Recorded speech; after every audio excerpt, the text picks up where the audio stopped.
John Carpenter is, simply put, Generation X's Alfred Hitchcock. He has produced some of the best, if not the best, films in certain genres. If you're in the mood for action, tension, horror, suspense, thrills, and a few laughs along the way, John Carpenter is your best bet of a filmmaker. Today, in honor of the upcoming holiday, we are going to count down John Carpenter's top 10 films according to me. As always, I'd love to know what you think. Leave your comment in the section below, and while you're at it, subscribe to the channel and turn on the bell for notifications. With that, let's begin.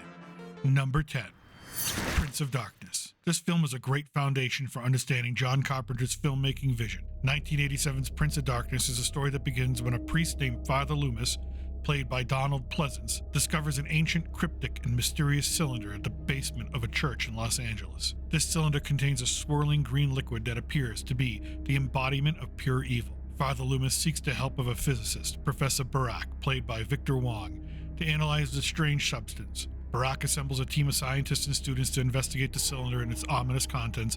As they study the green liquid, they uncover disturbing evidence that suggests it may be the physical manifestation of Satan himself.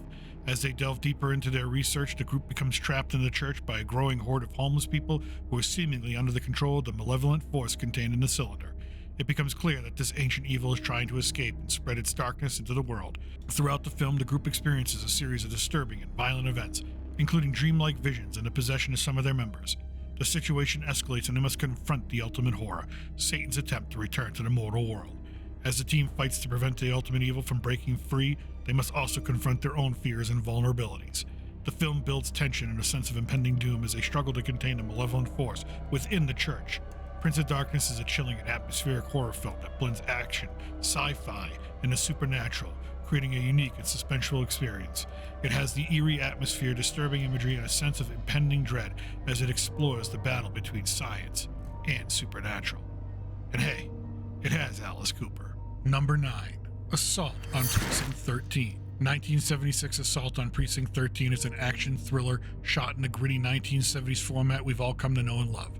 The story unfolds in the dangerous and crime-ridden neighborhoods of Los Angeles on the verge of being shut down. Precinct 13, a nearly abandoned police station, becomes the unlikely battleground for a deadly siege. The film begins with the brutal murder of several members of a street gang known as Street Thunder by a vengeful police officer. Seeking retribution, the gang vows to take the lives of anyone associated with the officer, including innocent civilians.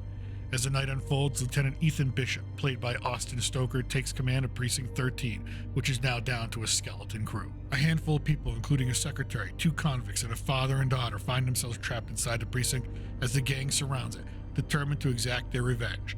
With limited resources and communication, the people inside the precinct must band together to defend themselves against the relentless gang members who attack from all sides.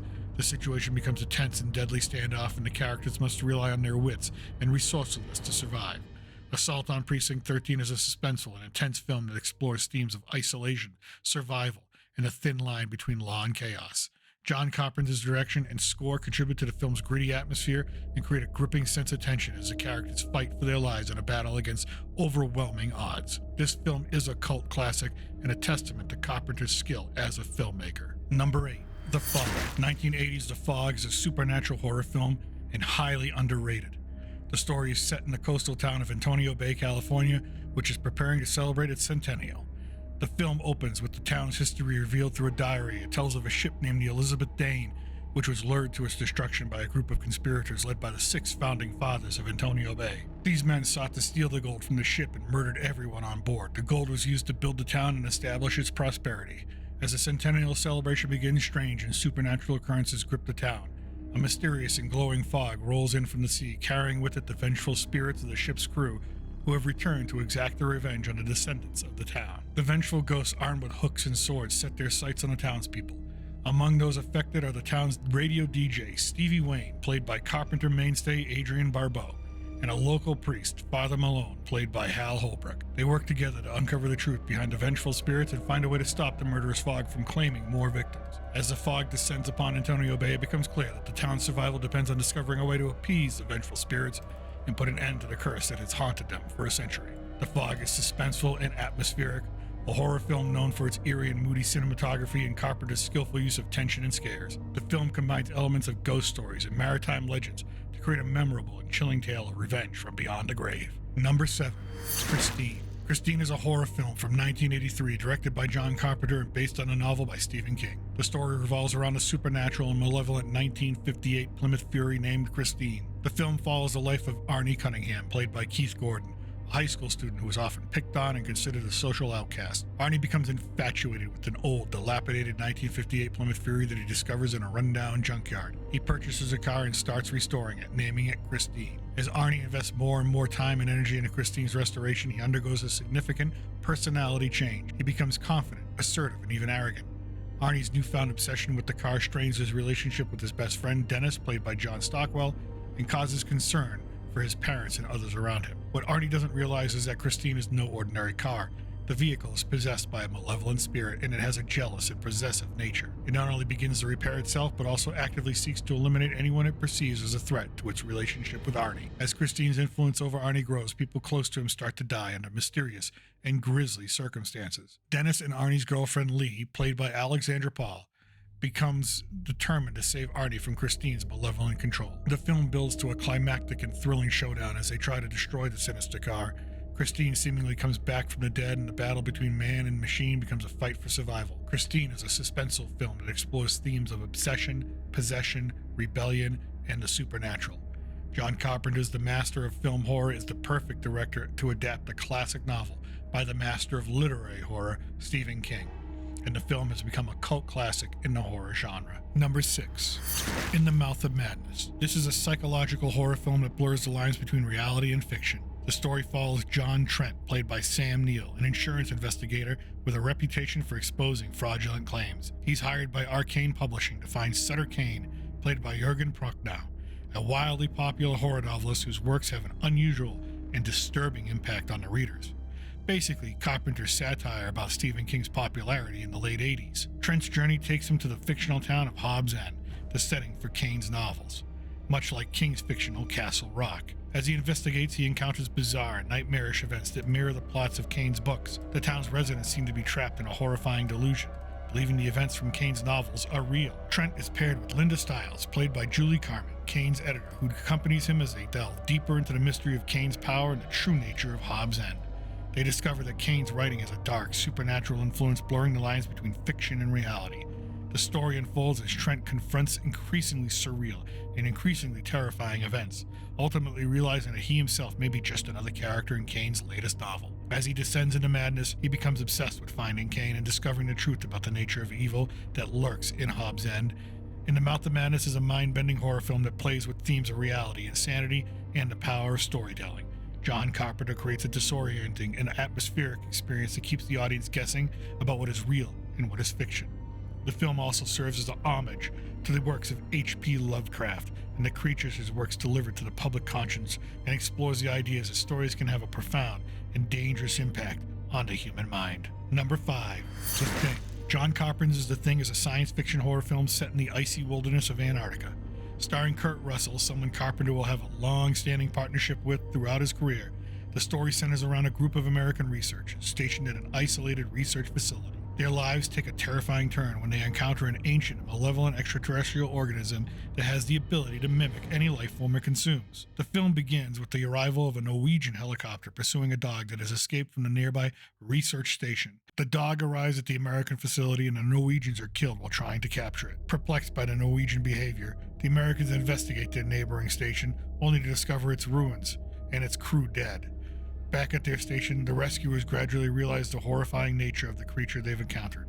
It can perfectly replicate any living being, making trust among the group impossible. Paranoia and fear set in as they try to determine who among them may have been assimilated by the creature. As the tension mounts, the group becomes isolated and distrustful, leading to a series of gruesome and suspenseful encounters with the shape-shifting alien. They must find a way to identify the imposter and prevent it from escaping to the outside world. The Thing is known for its intense and disturbing special effects that bring the grotesque and grotesque transformations of the creature to life. The film explores themes of isolation, paranoia, and the fragility of human trust. John Carpenter's direction creates an anxiety-ridden atmosphere, and the movie is celebrated as a classic in the horror and science fiction genres, often being considered by many as their number 1 on their personal top 10 list. Number 4. Escape from New York. Escape from New York is a dystopian science fiction film set in a future where Manhattan has been turned into a maximum security prison. In 1988, due to rising crime and chaos, the entire island of Manhattan is walled off and transformed into a prison colony. The United States police force controls the perimeter, and all inmates are left to fend for themselves. The film centers around Snake Plissken, played by Kurtrussell, a tough and cynical former Special Forces soldier turned outlaw. Plissken is arrested for his criminal activities, such as smoking, eating red meat, and is given a chance at redemption. The President of the United States, played by Donald Pleasance, another Carpenter mainstay, has crash-landed in Manhattan while en route to a peace conference. Plissken is offered a deal. If he can rescue the president within 24 hours, he'll be granted a full pardon.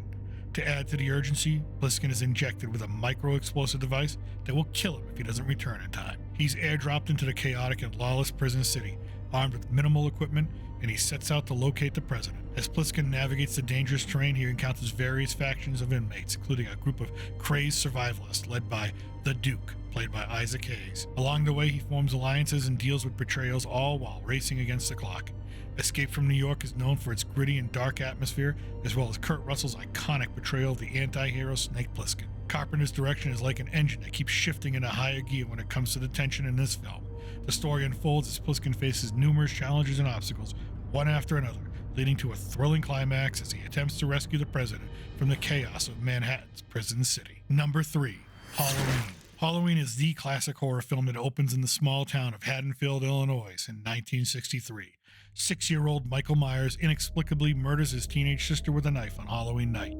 He is subsequently institutionalized at Smith Grove Sanitarium. 15 years later, on October 30th, 1978, Dr. Sam Loomis, Michael's psychiatrist, played by Donald Pleasance, arrives at Smith's Grove to transfer Michael for a court hearing. To his shock, he discovers that Michael has escaped and is returning to Haddonfield. As Halloween approaches, we meet Laurie Strode, played by Jamieleecurtis, a high school student who is preparing to babysit for a family in the neighborhood. Her friends Annie and Linda are also planning to babysit in their respective homes. As night falls, Michael Myers, now an adult, dons a white mask and dark coveralls and begins stalking Laurie and her friends.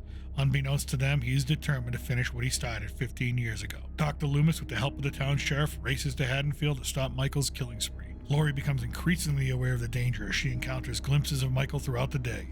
In a tense climax, Laurie and Michael face off in a deadly confrontation inside Laurie's home. Dr. Loomis arrives just in time and shoots Michael multiple times. However, when he looks away for a moment, Michael disappears. The film concludes with an eerie shot of the neighborhood, leaving Michael's whereabouts unknown. Halloween is a seminal slasher film that established the iconic character of Michael Myers and the final girl trope in horror cinema. Carpenter's original musical score and creation of the most well-known horror tropes have made it a beloved and influential entry in the genre, paving the way for numerous sequels and adaptations and copycats. Number 2. They Live. 1988's They Live is a science fiction action film that follows the story of John Nada, played by the late, great Roddypiper, a drifter who arrives in Los Angeles looking for work. He soon discovers that the city is plagued by socio-economic disparity and corruption. After witnessing a police raid on a church, Nada stumbles upon a pair of sunglasses that reveal a hidden truth. When he wears them, he can see that the world is controlled by aliens who have disguised themselves as humans. These extraterrestrial beings use subliminal messages in advertising, media, and even currency to manipulate and control humanity. Nada joins a group of rebels determined to expose the alien invasion and free humanity from its hidden oppressors. He teams up with Frank Armitage, played by Keith David, and after one of the most legendary on-screen fights in film history, they engage in a series of confrontations against the aliens and their human collaborators. The film is known for the iconic line, "I have come here to chew bubblegum and kick ass. And I'm all out of bubblegum." As Nada and Frank attempt to unravel the alien's sinister plot, they discover the alien's base of operations. Their final confrontation with the alien leader is a thrilling and action-packed battle that ultimately reveals the full extent of the alien conspiracy. They Live is a satirical and thought-provoking film, serves as a commentary on consumerism, conformity, and the power of the media. John Carpenter's direction, along with the memorable one-liners and its social commentary, has made the film not only a cult classic, but one of Carpenter's most enjoyable films to watch. It challenges the political, the cultural, the economic status quos of the United States, all while giving them the middle finger. Number 1.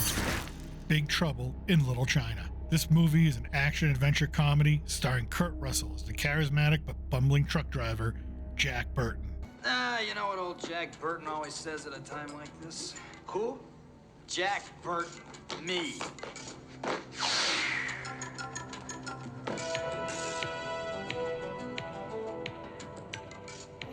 Old Jack always says, what the hell?